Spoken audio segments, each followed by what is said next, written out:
The aroma of roasted turkey and pumpkin spice filled the air, weaving through the warmth of our family home. The dining room sparkled under the soft glow of the chandelier, and the table was lined with my grandmother's best china, silverware polished until it reflected the flickering candlelight. Thanksgiving had always been my favorite holiday, not because of the food, though that was irresistible, but because it was the one day the entire family gathered under one roof, laughter and story spilling freely like the cranberry sauce on the table. I glanced around the room, smiling at familiar faces. My dad, Michael, carved the turkey with practiced precision, while my mom, Jennifer, laughed at a joke my little cousin made about burnt stuffing.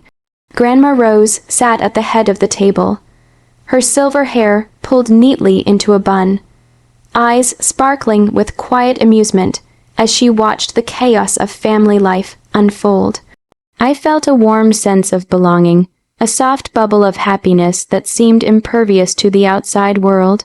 Until it wasn't, Emma, my dad said suddenly, his voice cutting through the chatter. I looked up, expecting a smile or a joke.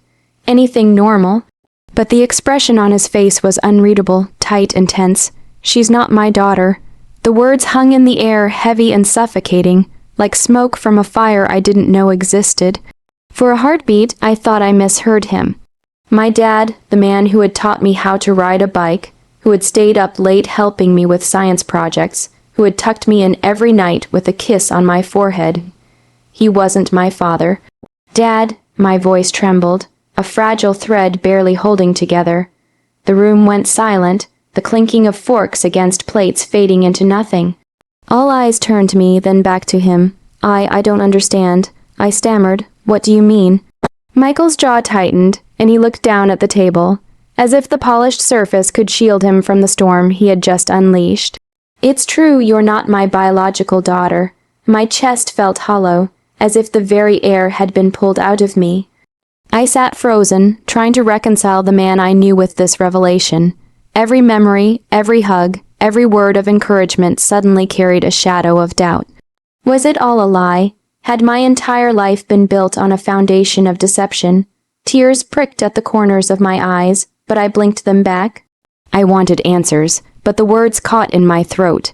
Instead, I stood abruptly, the chair scraping loudly against the hardwood floor. I need some air.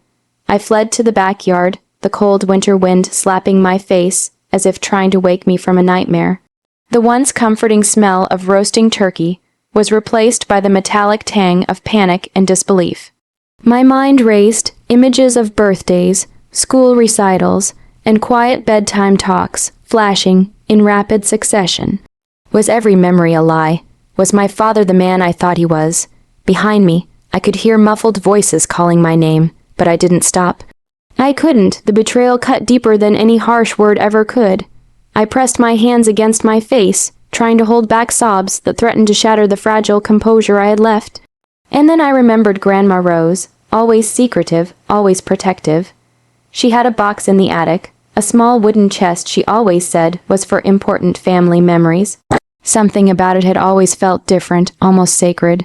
Suddenly, it seemed like a lifeline, a way to understand what had really happened, a map to the truth I desperately needed.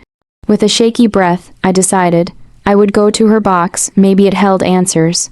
Maybe it would explain why the one man I had trusted most in the world had chosen this moment to tell me that I wasn't his daughter. The backyard's wind whipped through my hair as I turned back toward the house, the warmth of Thanksgiving now a distant memory. The truth was waiting, and I knew that once I opened Grandma's box, nothing would ever be the same. I shut my bedroom door behind me, letting the click of the latch echo like a heartbeat in the heavy silence. My chest still throbbed from the revelation at dinner, my mind a whirlwind of disbelief, anger, and sorrow. I sank onto the edge of my bed, staring blankly at the wall, the laughter and chatter of the family downstairs now a distant, mocking hum. Everything felt wrong. Every memory I had cherished, the warm hugs, the late-night talks, the proud smiles seemed tainted, laced with an invisible lie. How could my dad, the man I had trusted with my life, have kept this secret from me? The word betrayal, twisted in my mind, bitter and sharp. But underneath the anger, there was confusion, a gnawing emptiness that I didn't know how to fill. I remembered the box. Grandma Rosa's box. It had always been a source of fascination for me. A locked wooden chest tucked high in the attic, adorned with delicate carvings of roses and leaves. Grandma always said it contained family memories too precious to forget, but she never let anyone peek inside. Somehow, in that moment of heartbreak, it became a lifeline, a chance to make sense of the chaos, to find the truth hiding behind the lies. I grabbed the old wooden ladder from the corner of my room and creaked my way up to the attic. Dust motes floated in the dim sunlight streaming through the small window, painting the space with a golden haze. The air smelled of cedar and old paper, comforting in a way that made my chest ache less. There it was, the box. Small, unassuming, yet somehow commanding attention. My hands trembled as I lifted the lid. Inside were letters tied with faded ribbons, a stack of sepia-toned photographs, and a journal with worn leather covers. Each item seemed to hum with significance, whispering that answers, and perhaps closure, were waiting. I picked up the first letter, my fingers brushing over my grandmother's neat, looping handwriting. It was addressed to me. I hesitated, then unfolded it. Dearest Emma. It began, I know this may be confusing, even painful. There are truths about your family that were never meant to hurt you. Your father, Michael, is not your biological parent, but he has loved you with every ounce of his being. He raised you as his own, protected you from dangers you were too young to understand, and cherished every moment with you. That love, my dear, is real. My throat tightened. The betrayal was still there, sharp and raw, but underneath it, a flicker of warmth emerged. My father had chosen love over truth, protecting me from something I didn't yet understand. I dug deeper into the box. The photographs showed a younger Michael, holding a baby girl who was clearly not me. Other letters hinted at a complicated past, a mother I had never met, a life that had been abruptly cut short, and family members whose intentions were far from pure. My grandmother had been the guardian of these secrets, a silent protector ensuring that my life stayed intact, even if the truth was hidden. But there was also a growing anger, bitter and sweet, not at my father, but at the people who had caused this tangled mess, the family members who had meddled, the whispers of jealousy, the lies that had been fed to protect or control. Somehow, I knew that once I understood the full story, justice, or at least a little poetic revenge, would have to follow. I closed the journal, pressing it to my chest, feeling the weight of both grief and clarity. For the first time, I realized that the betrayal wasn't complete. There was love underneath the layers of lies, love that had shaped me into who I was. But there was also the power of knowledge, the power to confront the past and maybe, just maybe, set things right. I descended the ladder slowly, a plan forming in my mind. I didn't know exactly what the future would hold, but I knew this. I wouldn't let this betrayal define me. I would uncover the truth fully, and when the time came, those who had hurt my family would face consequences in ways they never expected. The warmth of the house below still called to me, but I felt stronger now, armed with the first pieces of the puzzle. And as I stepped back into the hall, clutching the journal and letters, I understood one thing clearly. My journey had just begun, and it would change everything. The attic felt different this time.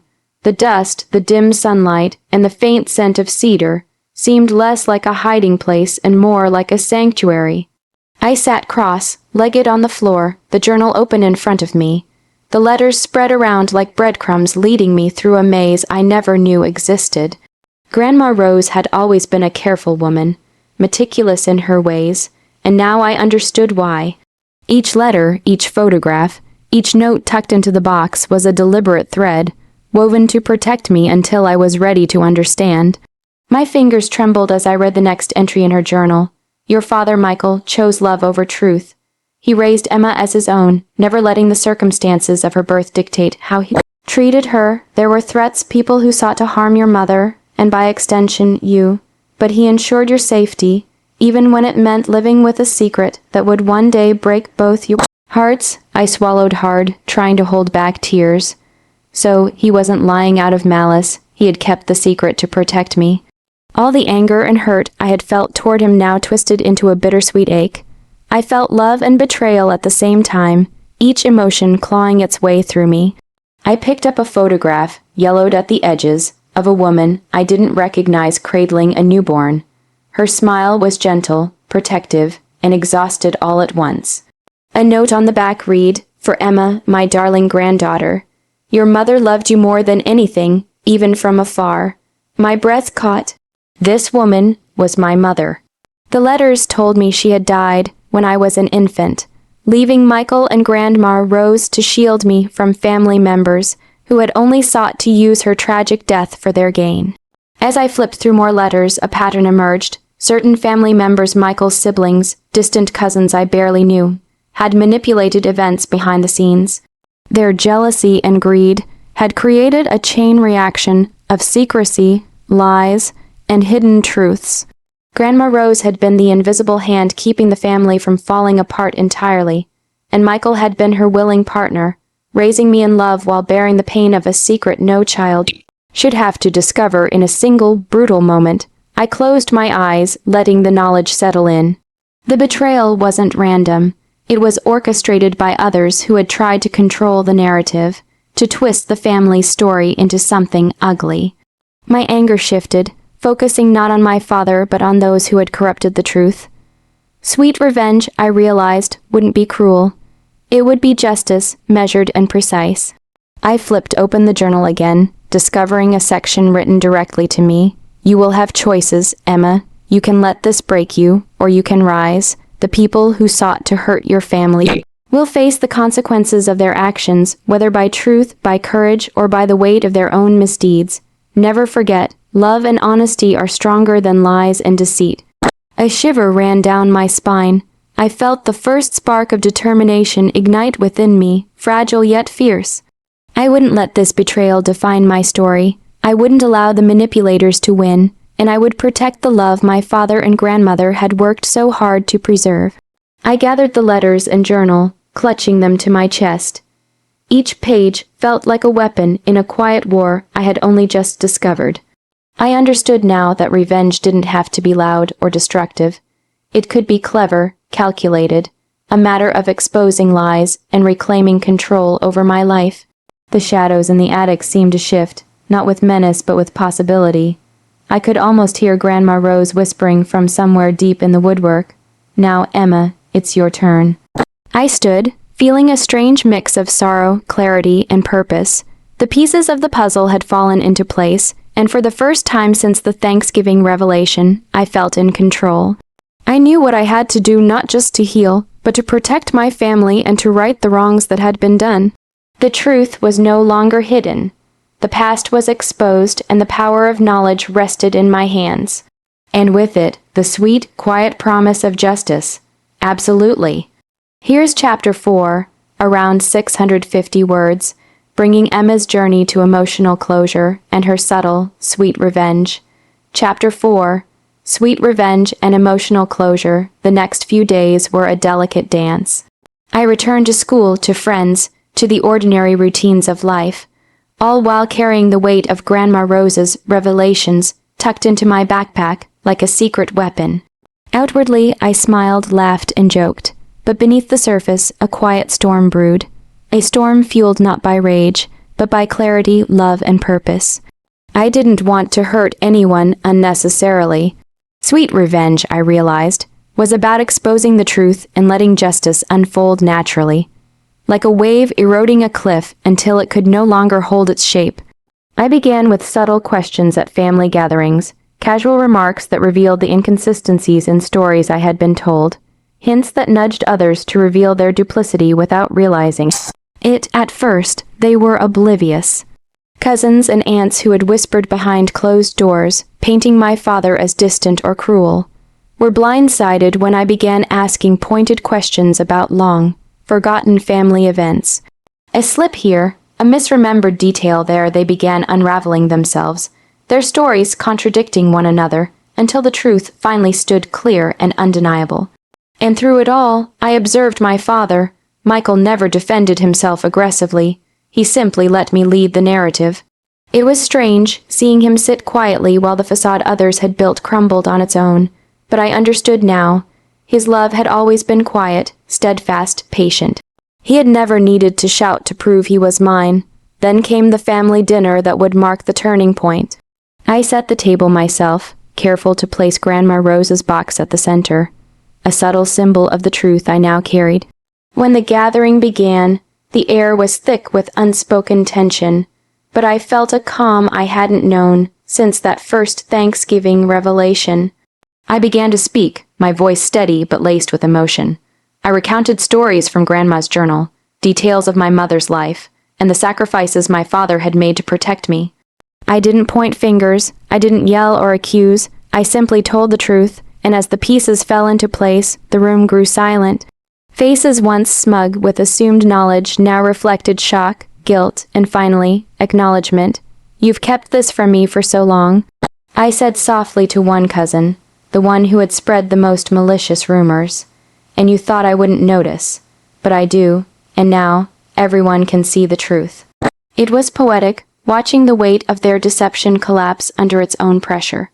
The manipulations, the whispered lies, the careful distortions, they all unraveled without my having to raise a hand. Sweet revenge, indeed, was most satisfying when it required nothing more than patience, knowledge, and courage. When the room finally calmed, my father approached me, his eyes soft and wet with unshed tears. "Emma," he said quietly, "I'm sorry you had to learn the truth this way, but I am proud of you, proud of the woman you've become." I hugged him, feeling a warmth I hadn't felt in days. "I know now," I whispered. "It wasn't betrayal, Dad. You loved me. That's what matters, and I forgive you." Grandma Rose, sitting nearby, smiled knowingly, her eyes glinting with the satisfaction of a plan long in motion. She reached out, patting my hand. "You've done well, Emma. Love always wins, sometimes quietly, sometimes boldly, but it wins." That night, I went to bed with a sense of peace I hadn't thought possible. I had confronted the lies, reclaimed the truth, and protected the family I loved. I had turned betrayal into empowerment, deception into justice, and pain into wisdom. Thanksgiving would never be the same, but in a way, that was perfect. I had learned the strength of patience, the value of knowledge, and the power of love. And as I drifted to sleep, I knew that I wasn't just my father's daughter by name or biology. I was his daughter by choice, by love, and by the resilience that now defined me. The box remained at the center of our home, a symbol of secrets uncovered, of truths revealed, and of the sweet, quiet victories that life sometimes offers. And I, Emma, had become the keeper of that legacy, ready to face the future with a heart both tender and strong.